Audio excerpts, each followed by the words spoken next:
I'm sure the Lord has a word to bless us with. ஆண்டவர் நம் ஒவ்வொருவரையும் ஆசீர்வதிப்பதற்காக வார்த்தை வைத்திருக்கிறார் என்பதை நம்ம பார்க்குறோம். We are meditating on the characters in the events which took place in the Passion Week of Jesus Christ's life.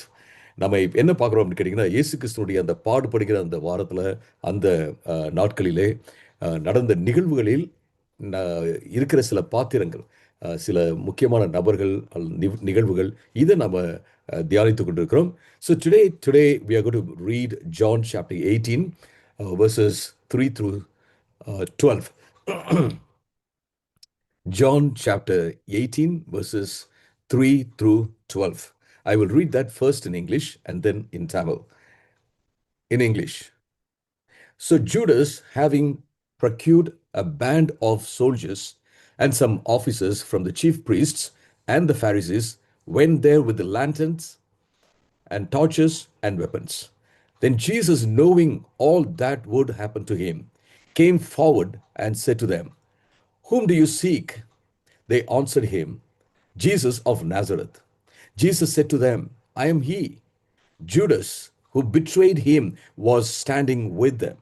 When Jesus said to them, "I am he," they drew back and fell to the ground. So he asked them again, "Whom do you seek?" And they said, "Jesus of Nazareth." Jesus answered, "I told you that I am he. So if you seek me, let these men go." This was to fulfill the word that he had spoken, "Of those whom you gave me, I have lost none. I have lost not one." Then Simon Peter, having a sword, drew it and struck the high priest's servant and cut off his right ear. The servant's name was Malchus. So Jesus said to Peter, "Put your sword into its sheath. Shall I not drink the cup the Father has given me?" Okay. இப்பொழுது நம்ம தமிழ்ல வாசிக்கலாம், கேட்கலாம். யோவான் 18:3-12 வரை. இயேசு தம்முடைய சீடர்களோடு அடிக்கடி யூதாஸ் படை வீரர்கள் கூட்டத்தையும் பிரதான ஆசாரியர்கள், பரிசேயர்கள் என்பவரால் அனுப்பப்பட்ட அதிகாரிகளையும் அழைத்து கொண்டு தீப்பந்தங்களோடும் விளக்குகளோடும் ஆயுதங்களோடும் அந்த இடத்திற்கு வந்தான். இயேசு தமக்கு சம்பவிக்கப் போகிற எல்லாவற்றையும் அறிந்து எதிர்கொண்டு போய் அவர்களை பார்த்து, "யாரை தேடுகிறீர்கள்?" என்றார். அவருக்கு அவர்கள் மறுமொழியாக, "நசரேயனாகிய இயேசுவை தேடுகிறோம்" என்றார்கள். அதற்கு இயேசு, "நான் தான்" என்றார். அவரை காட்டிக் கொடுத்த யூதாசும் அவர்களோடு நின்றான். "நான் தான்" என்று அவர் அவர்களிடத்தில் சொன்னவுடனே அவர்கள் பின்னிட்டு தரையிலே விழுந்தார்கள். அவர் மறுபடியும் அவர்களை பார்த்து, "யாரை தேடுகிறீர்கள்?" என்று கேட்டார். அவர்கள், "நசரேயனாகிய இயேசுவை தேடுகிறோம்" என்றார்கள். இயேசு மறுமொழியாக, "நான் தான் என்று உங்களுக்கு சொன்னேனே. என்னை தேடி வந்திருந்தால் இவர்களை போக விடுங்கள்" என்றார். "நீர் எனக்கு தந்தவர்களில் ஒருவனையும் நான் இழந்து போகவில்லை" என்று அவர் சொல்லிய வார்த்தை நிறைவேறத்தக்கதாக இப்படி நடந்தது. அப்பொழுது சீமோன் பேதுரு தன்னிடத்தில் இருந்த வாளை உருவி பிரதான ஆசாரியனுடைய வேலைக்காரனின் வலது காதை வெட்டினான். அந்த வேலைக்காரனுக்கு மல்குஸ் என்று பெயர். அப்பொழுது இயேசு பேதுருவை பார்த்து, "உன் வாளை உரையிலே போடு. பிதா எனக்கு கொடுத்த பாத்திரத்தில் நான் குடிக்காதிருப்பேனோ" என்றார். Today, the topic is power meets sovereignty. வல்லமை சர்வ வல்லமையை சந்திக்கிறது. Power meets sovereignty. When I say power, I refer to the Roman soldiers, Roman authority, and the priests and their, gods and soldiers and all of them. இந்த இடத்துல நான் வல்லமை அப்படின்னு சொல்லும்போது ரோம பேரரசு, ரோம அதிகாரம் மற்றும் பிரதான ஆசாரியர்கள், அவர்களுடைய அதிகாரங்கள், அதை குறித்து நான் பேசுறேன். When I talk about sovereignty, I talk about Jesus Christ, his authority, his power. நான் சர்வ வல்லமை என்று சொல்லும்போது இயேசு கிறிஸ்துடைய அதிகாரம், இயேசு கிறிஸ்துடைய வல்லமை, தேவனுடைய வல்லமை, இதை குறித்து நான் பேசுகிறேன். So power meets sovereignty. இங்கே நம்ம என்ன பார்க்குறோம்னா, வல்லமை சர்வ வல்லமையை சந்திக்கிறது அப்படிங்கிறத பார்க்குறோம். So Roman soldiers, these people with earthly authority and power, they meet Christ who has authority over everything and everyone. இங்கே வல்லமை கொண்ட அதிகாரத்தை கொண்ட இந்த பூமியில அதிகாரத்தை கொண்ட ரோம சோல்ஜர், ரோம படை வீரர்கள் இங்க சர்வ வல்லமை கொண்ட எல்லா சிருஷ்டிகள் மேலும், எல்லார் மேலும், பூமியின் மீது சர்வ வல்லமை கொண்ட அந்த ராஜாவை என்ன செய்றாங்கன்னா அவங்க சந்திக்கிறாங்க அப்படின்றத நம்ம பார்க்கிறோம். But I can say, this one thing that could be, summed up based on what happens here in this passage. இந்த இடத்துல நடக்கிறதை வைத்து ஒரு சம்மரியாக, ஒரு சுருக்கமாக சொல்ல போனோம்னா, Jesus is not overpowered by the powers of the world. இயேசு இந்த உலகத்தின் வல்லமைகளினால் மேற்கொள்ள முடியவில்லை அப்படிங்கிறத பார்க்குறோம். But he offers his life willingly and voluntarily. ஆனால் அவர் என்ன செய்றார் அப்படின்னா, தன்னுடைய ஜீவனை, தன்னுடைய வாழ்க்கையை, தன்னுடைய உயிரை அவர் தன்னார்வமாக, தன் விருப்பத்தோட, சுய விருப்பத்தோட அவர் கொடுக்கிறார் என்பதை தான் நம்ம பார்க்குறோம் அருமையானவர்களே.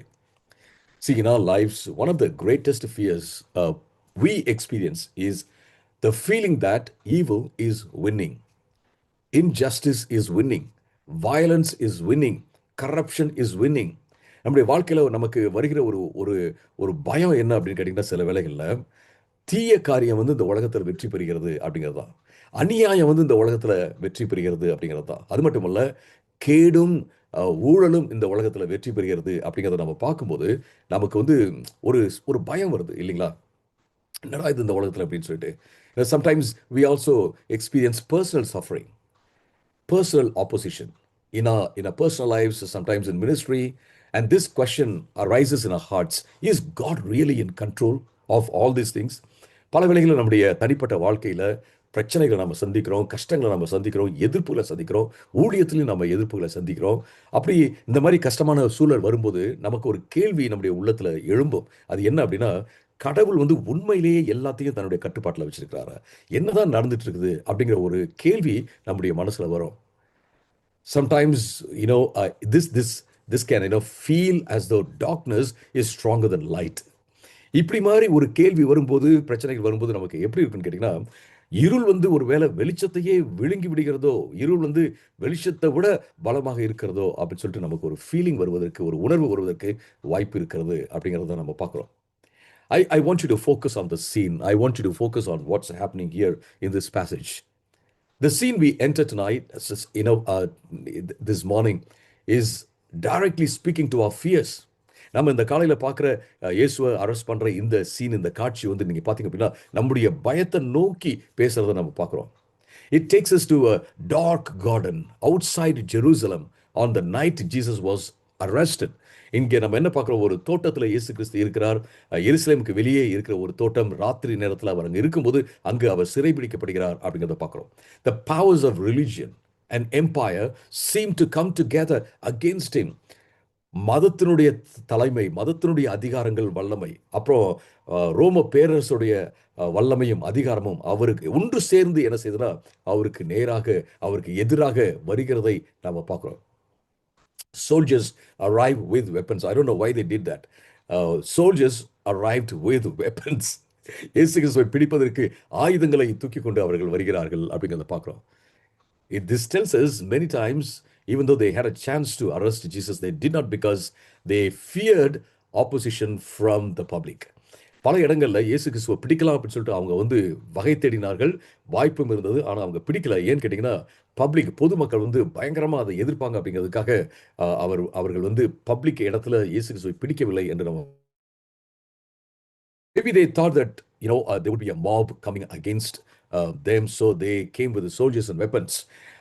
அந்த இடத்துல ஒரு பெரிய கூட்டம் இருக்கும், அந்த கூட்டம் அவர்கள் எதிர்க்கும் என்று அவர்கள் நினைத்திருக்கலாம். எனவே ஆயுதங்களோடு, படை வீரர்களோடு அவர்கள் வருவதை நம்ம பார்க்கிறோம். They had all the legal power to arrest Jesus Christ. In earthly terms, நம்ம இந்த பூமிக்குரிய காரியத்தை குறித்து நம்ம பேசும்போது நிச்சயமாக அவர்களுக்கு சட்டப்பூர்வமான எல்லா அதிகாரமும் இருந்தது. இயேசுவை அரெஸ்ட் பண்றதுக்காக, இயேசுவை பிடிப்பதற்கு இருந்தது அப்படிங்கிறத நம்ம பார்க்கிறோம். But Jesus was not overpowered by these powers. இந்த வல்லமைகள்னால இயேசு கிறிஸ்து ஒரு தடவை கூட அவர் மேற்கொள்ளப்படவில்லை அப்படிங்கிறத நம்ம பார்க்கிறோம். ஸோ இது ரொம்ப முக்கியமான ஒரு காரியமாக இருக்கிறது அருமையானவர்களே. நம்ம தொடர்ந்து நம்ம பார்க்கலாம். When they came to Jesus, Jesus is asking, whom do you seek? நீங்க யாரை தேடுறீங்க சொல்லுங்க அப்படின்னு சொல்லிட்டு இயேசுவே அவர்கள்ட்ட போய் கேட்கிறத நம்ம பார்க்கிறோம். Was Jesus in fear? Was Jesus afraid of this people? Yesu Kristu பயத்துல இருந்தாரா? இவர்களெல்லாம் பார்த்து நடுநடுங்கிட்டு இருந்தாரா அப்படின்னு? No no no no. Jesus went to them and asked, whom do you seek?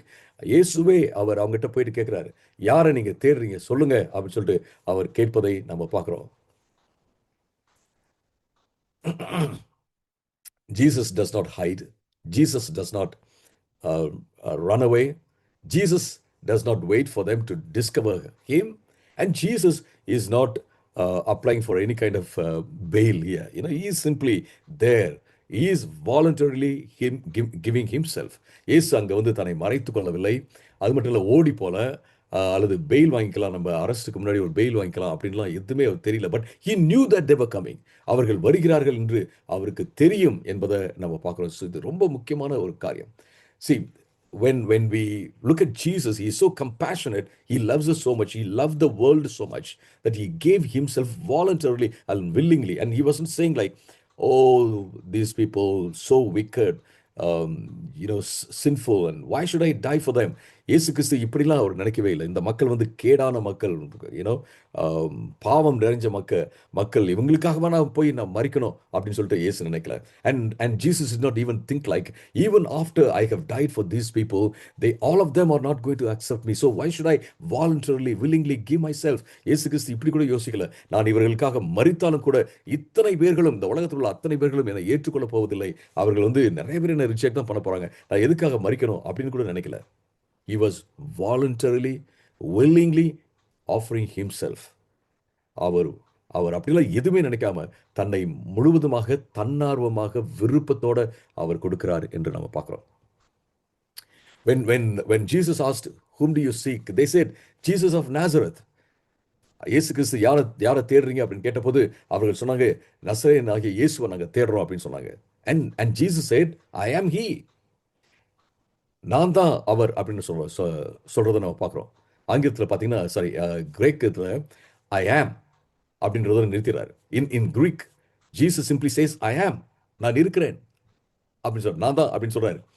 when Jesus says I am, it resonates with another place where Jesus said, before Abraham was, I am. ஒரு இடத்துல இயேசு கிறிஸ்து சொல்கிறார், Abraham இருப்பதற்கு முன்பாகவே நான் இருக்கிறேன் அப்படின்னு சொல்றார். It's also echoes what Yahweh said, what the Lord said in Exodus chapter 3 and verse 14. இது பார்த்தீங்கன்னா யாத்திராகமம் 3வது அதிகாரம் 14வது வசனத்துல தேவன் கர்த்தர் எதை சொன்னாரோ அதை இது எதிரொலிக்கிறது அப்படிங்கிறதை நம்ம பார்க்கிறோம். In Exodus chapter 3 and verse 14, God said, I am who I am. And he told Moses, when you go to Pharaoh, you tell him that I am has sent you. What is the name of, what is your name, Lord? And the Lord said, I am. My name is I am. அந்த இடத்துல நீங்க பார்த்தீங்க அப்படின்னா யாத்திராகமம் 3வது அதிகாரம் 14வது வசனத்துல ஆண்டவர் சொல்றார், தன்னை குறித்து பேசும்போது தன்னுடைய பெயரை சொல்லும்போது நான் இருக்கிறவராகவே இருக்கிறேன் அப்படின்னு சொல்றாரு. பார்வோனுக்கிட்ட போயிட்டு மோசேட்ட சொல்றாரு, பார்வோன்கிட்ட போயிட்டு நீ சொல்லு, யார் அனுப்பிச்சாங்கன்னு கேட்டா சொல்லு, இருக்கிறேன் என்பவர் அனுப்பினார் என்று நீ சொல்லு அப்படின்னு சொல்றதை நான் பார்க்கிறோம். That is why we call God living God. நம்ம அதனால தான் ஜீவிக்கிற தேவன் என்று நமது தேவனை நம்ம அழைக்கிறோம் அருமையானவர்களே. He was and he is and he will be. அவர் இருந்தார், இருக்கிறார், இருக்கிறவராக என்றென்றைக்கும் இருக்கிறார் என்பதை நம்ம பார்க்கிறோம். Jesus says to them, hey, you have come to arrest me, but I'm not simply a man, I'm God who became a human being. ஆண்டவர் அவர்களை பார்த்து சொல்றாரு, நான் வந்து சாதாரண மனுஷன் மட்டும் இல்லை, மனிதனாக ஆன தேவன் மனிதனானார் அப்படிங்கிற காரியத்தையும் அவர் வந்து ஐ ஆம் அப்படின்னு சொல்லும்போது, நான் தான் என்று சொல்லும்போது அதை சொல்கிறத நம்ம பார்க்கிறோம். So this is another important thing we need to notice. நம்ம பார்க்க வேண்டிய ஒரு முக்கியமான காரியங்களில் ஒன்றாக இது இருக்கிறது. When Jesus said, I am he, what happened? When Jesus said, I am he, this is what happened. The soldiers stepped back and fell to the ground. The soldiers stepped back and fell to the ground. They could not stand before the sovereign God who had become a human being. இந்த இடத்துல பார்த்தீங்கன்னா அவர் இயேசு சொல்றாரு, நான் தான் அப்படின்னு சொன்ன உடனே சோல்ஜர்ஸ், அந்த படை வீரர்கள் எல்லாம் கீழே விழுகிறார்கள். அவங்க பின்னாடி போறாங்க, அப்புறம் கீழே விழுகிறாங்க. தேவனுக்கு முன்பாக, ஆண்டவருக்கு முன்பாக, இயேசுவுக்கு முன்பாக அவர்கள் நிற்க முடியவில்லை என்று நாம பார்க்கிறோம். Did Jesus take advantage of his power emanating from him? இயேசு கிறிஸ்து அவர்கிட்ட வல்லமை செல்கிறதே, இதை வைத்து ஏதாவது நம்ம தனக்கு சாதகமாக செய்து இதுல இருந்து தப்பிச்சலாம் அப்படின்னு அவர் நினைச்சாரா? He could have done that. He could have done that. இயேசு கிறிஸ்து அப்படி செஞ்சிருக்க முடியும். நான் பாருங்க எல்லாம் கீழே விழுகிறாங்க, எல்லாம் என்கிட்ட நிறைய பவர் இருக்கு அப்படின்னு சொல்லிட்டு அவர்களை அவர் ஏதாவது ஒரு விதத்துல இசையை வைத்து தான் தப்பி இருக்கிறதுக்கு வாய்ப்பு இருக்கு. But Jesus did not do that. Jesus did not do that because he knew exactly what was supposed to happen. இயேசு கிறிஸ்துக்கு நன்றாக தெரியும் என்ன நடக்கணும் அப்படிங்கிறது தெரியும். And Jesus was cooperating with the Father and he was walking in the will of the Father. இயேசு கிறிஸ்து தேவனோடு பிதாவோடு அவர் ஒத்துழைத்துக் கொண்டிருந்தார். அவர் தேவனுடைய சித்தத்தில் நடந்து கொண்டிருந்தார் அப்படின்றத நான் பார்க்கிறோம். A heavily armed group of soldiers, they come to capture one man. 1,000 soldiers with weapons, they come to capture one man without a weapon. And humanly speaking, Jesus was not a big boss or business tycoon who had bodyguards and everyone. All of them, with him were ordinary people. இயேசு கிறிஸ்து நம்ம அந்த உலக பிரகாரமாக பேசணும்னா ஒரு பெரிய ஆளும் கிடையாது, ஒரு பெரிய பிஸ்னஸ் ஆளும் கிடையாது. அவரை சுற்றி நிறைய பேருக்கு இப்பெல்லாம் நம்ம பார்க்குறோம் இல்லைங்களா, பாடி கார்ட்ஸ்லாம் இருக்காங்களா, அந்த மாதிரியும் அப்படிப்பட்ட ஒரு ஆளும் கிடையாது. A lot of people came. A big army came against one man. And with them was Judas Iscariot. அவர்களோடு யூதாஸ் காரியத்தும் இருந்தான் அப்படிங்கிறத நம்ம பார்க்குறோம். Then what happens here? Even as Jesus is about to be arrested, the divine authority of Christ is unmistakably revealed to them. அந்த நேரத்தில் கூட ஆண்டவருடைய வல்லமை புறப்பட்டு போகிறது, அது வெளிப்படுகிறது அப்படிங்கிறத பார்க்கிறோம். But did the soldiers say, wow, here is a man with divine power, so let's not arrest? அப்ப சோல்ஜர்ஸ், படை வீரர்கள் இப்படி சொன்னாங்களா? ஓ, இயேசு கிறிஸ்துவுக்கு வல்லமை இருக்கு, தெய்வீக வல்லமை இருக்கு, நம்ம இவரை அரெஸ்ட் பண்ண வேண்டாம், சிறைப்படுத்த வேண்டாம் அப்படின்ட்டு அவங்க விட்டுட்டாங்களா? No, no, no. They were following, they were obeying the order from their authorities. அவர்களுக்கு கொடுக்கப்பட்ட அந்த சட்டம் கட்டளை இருக்கு இல்லைங்களா, அவருடைய அதிகாரத்திலிருந்து அதை அவர்கள் பின்பற்றினார்கள். And what was Jesus doing? Jesus was following what the Father told him. இயேசு கிறிஸ்து என்ன பண்றாரு? பிதாவானவர் அவருக்கு என்ன சொன்னாரோ அதை அவர் செய்து கொண்டே இருக்கிறார்ன்றதை நான் பார்க்கிறோம். Many times in our lives, God will tell us, you go and ask that person to forgive you, or go and get reconciled with that person, or go to that function, go to that wedding, or go and do some help for these people, even though they will reject you. Just do something for them. சில வேளைகளில் ஆண்டவர் நம்மகிட்ட சொல்லுவார், நீ போய் அவங்ககிட்ட மன்னிப்பு கேளு அப்படின்னு சொல்லுவார், நீ அவங்ககிட்ட போய் ஒப்புரவாகுன்னு சொல்லுவார். சில ஆண்டவர் சொல்லுவார், நீ இந்த வெட்டிங்க்கு போ. அதெல்லாம் முடியாது ஆண்டவரே, நீ போ அப்படின்னு சொல்லுவார். நீ அவங்களுக்கு போயிட்டு கொஞ்சம் உதவி செய்யி அப்படின்னு ஆண்டவர் சொல்லுவார். I want you to understand this. I want all of us, including myself, we need to understand that when we are obeying God, sometimes we will go through shame, we will go through rejection, we will be humiliated like Jesus was. He was arrested. He was arrested and people would not recognize our worth. இயேசு கிறிஸ்து இங்க பாத்தீங்கன்னா தாழ்த்தப்பட்டார்ன்றதை நம்ம பார்க்கிறோம். வெட்கப்படுத்தப்பட்டார், அவர் arrest பண்ணப்பட்டார். அவருடைய worth என்ன, அவருடைய தகுதி என்ன, அவருடைய அதிகாரம் என்ன, அதெல்லாம் அவங்க கண்டுக்கவே இல்லை அப்படிங்கிறத பார்க்கிறோம். We may go through that. We may go through that. You have probably you have gone through that. They didn't value me, you say. But I want to tell you this morning, Jesus values you so much. Jesus values you so much.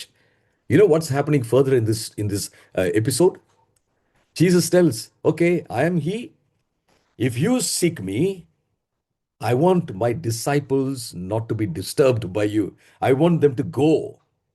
இயேசு சொல்றார், நீங்க இந்த எபிசோட்ல இந்த காட்சியில நீங்க வாசிக்கும் போது பாத்தீங்க அப்படின்னா, இயேசு சொல்றார், நீங்க என்னதான் தேடி வந்தீங்க அப்படின்னா என்னுடைய டிசைபிள்ஸ், என்னுடைய சீடர்களை நீங்க தொடக்கூடாது, அவர்களை போக விடுங்கள் என்று சொல்லி அவர்களை அனுப்புவதை நம்ம பார்க்கிறோம். Wow. See, today we have leaders who want the followers to die. இன்னைக்கு நம்ம எப்படிப்பட்ட ஆட்களை நம்ம வச்சிருக்கோம் அப்படின்னா, தலைவர்கள் இருக்காங்க. அவங்க வந்து தன்னை பின்பற்றுகிறவர்கள் சாகிறத விருப்பப்படுறாங்க.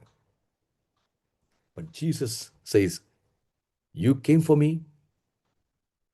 and not for these people, and let them go. I do not want them to go through any kind of suffering because of me. இயேசு சொல்றாரு, இவர்களை நீங்க விட்டுருங்க, சீடர்களை விட்டுருங்க அப்படின்னு சொல்றாரு. such a great love is God's love. அதுதான் ஒரு பெரிய அன்பு, ஆண்டவருடைய அன்பு அப்படிங்கிறத பார்க்குறோம். And then if you read John chapter 10 and verse 18, John 10:18, Jesus says, no one takes my life from me, but I lay it down of my own accord. யாரும் என்னுடைய ஜீவனை எடுத்துக்கொள்ள முடியாது, என்னுடைய ஜீவனை நான் என்ன செய்றேன், நான் வந்து கொடுக்கிறேன் அப்படின்னு சொல்றாரு. இது very important. Don't ever think that Jesus was overpowered by the Roman powers or the religious powers. நீங்க ஒரு நாள் இப்படி யோசிக்காதீங்க. ரோம அரசு, ரோம அதிகாரம், ரோம வல்லமை இயேசு கிறிஸ்துவை மேற்கொண்டு விட்டது அப்படின்னு நீங்க யோசிக்காதீங்க. Even today, many churches go through persecution. Christians go through persecution. But it doesn't mean that the worldly powers or any governmental powers will ever overcome the church or the kingdom of God. இன்னைக்கு நிறைய சபைகள் வந்து உபத்திரவத்தினுடைய கடந்து போறதை பார்க்கிறோம். விசுவாசிகள் உபத்திரவத்தினுடைய கடந்து போகிறத பார்க்கிறோம். இல்ல நீங்களே கூட பல்வேறு உபத்திரவத்தினுடைய கடந்து போயிட்டு இருக்கலாம். பட் இந்த உலகத்தின் அதிகாரங்கள், இந்த உலகத்தினுடைய வல்லமைகள் எதுவுமே சபையை மேற்கொள்ள முடியாது, தேவனுடைய ராஜ்யத்தை மேற்கொள்ள முடியாது என்பதை நம்ம இந்த இடத்துல நம்ம பார்க்கிறோம். அருமையானவர்களே, ரொம்ப முக்கியமான ஒரு காரியம். And Jesus as the shepherd takes care of the sheep, his disciples. And then what happens, let's go further in this episode. The soldiers only succeed because Jesus allows them to. Jesus is allowing them to capture him.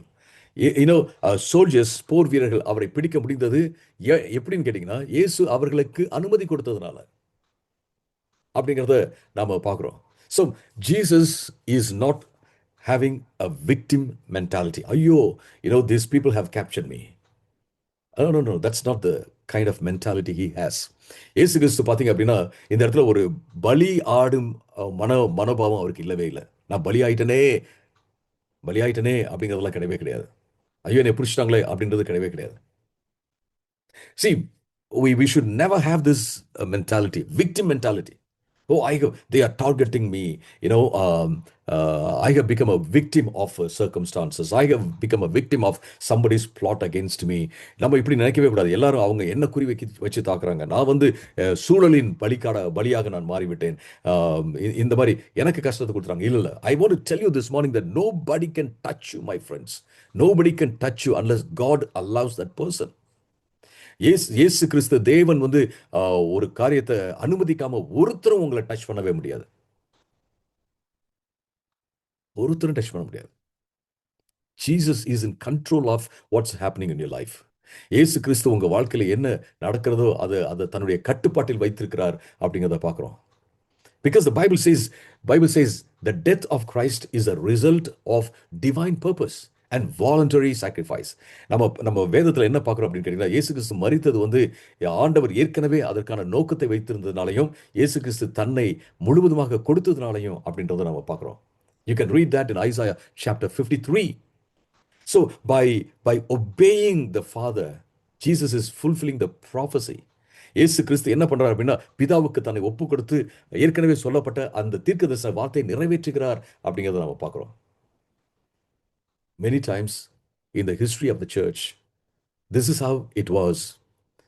There was a tension between the worldly power, world's governmental power, and the power of Christ.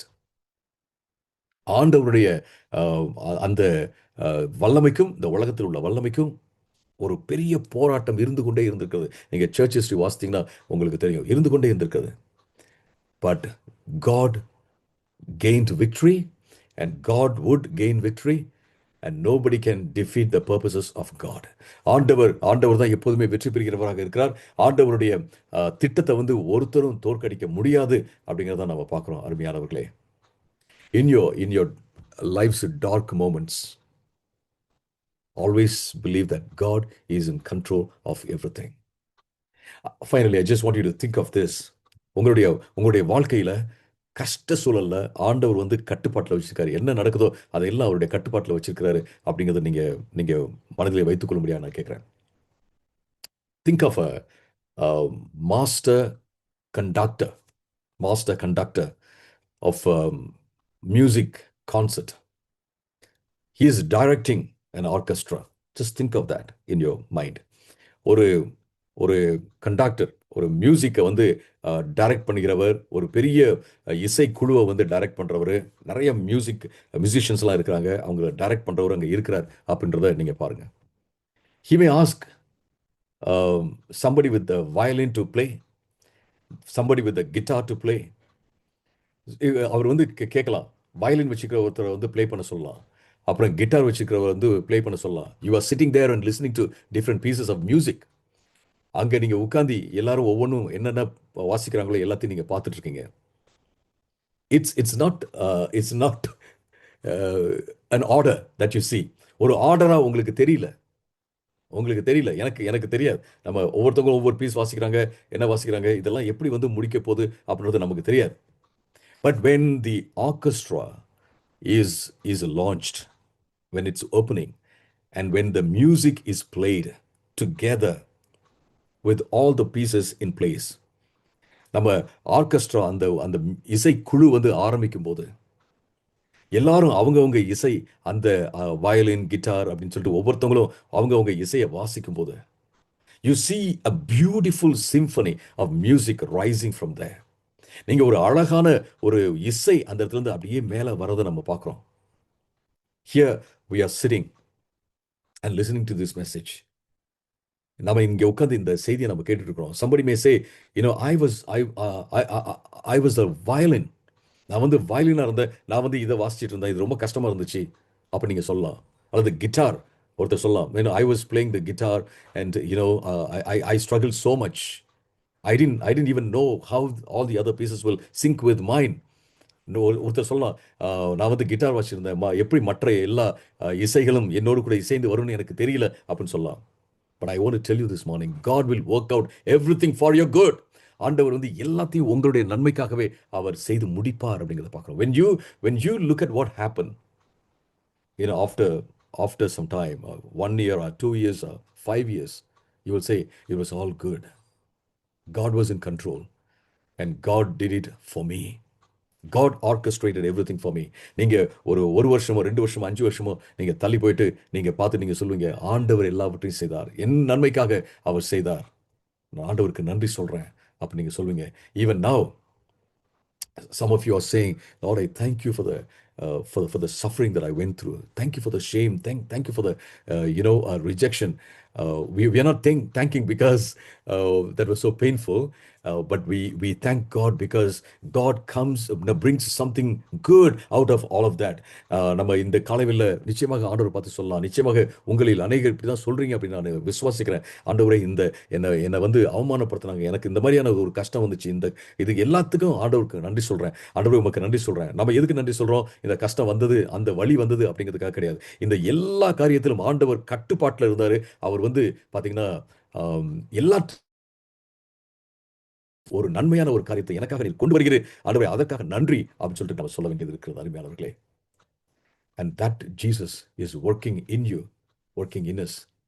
Do we believe that Christ remains sovereign? Do we believe that Jesus has authority over all circumstances? நம்ம இந்த காலை வேளையில் இயேசு கிறிஸ்து எல்லாவற்றையும் கட்டுப்பாட்டில் வச்சிருக்கிறார் அப்படின்னு நம்ம விசுவாசிக்கிறோமா? இயேசு கிறிஸ்துடைய அதிகாரம் தான் எல்லா சூழல்களுக்கும் மேலான அதிகாரம் அப்படிங்கிறத விசுவாசிக்கிறோமா? If you believe, let's not be worried. Let's not be anxious. Let's not be hiding ourselves. நாம அப்படி நிச்சயமாக விசுவாசித்தோம் என்றால் நாம வந்து கவலைப்பட தேவையில்லை, சஞ்சலப்பட தேவையில்லை, பரபரப்பாக இருக்க தேவையில்லை, நம்மளை வந்து மறைத்துக்கொள்ள தேவையில்லை. நம்ம என்ன சொல்லணும் கேட்டீங்கன்னா, we can come out and say, Jesus is in control of everything and I'm not going to give any room for fear. இயேசு எல்லாவற்றையும் தன்னுடைய கட்டுப்பாட்டில் வச்சுக்கார், நான் எதுக்கும் பயப்பட போவதில்லை, அவரை நான் ட்ரஸ்ட் பண்றேன். I trust Jesus Christ. Praise the Lord.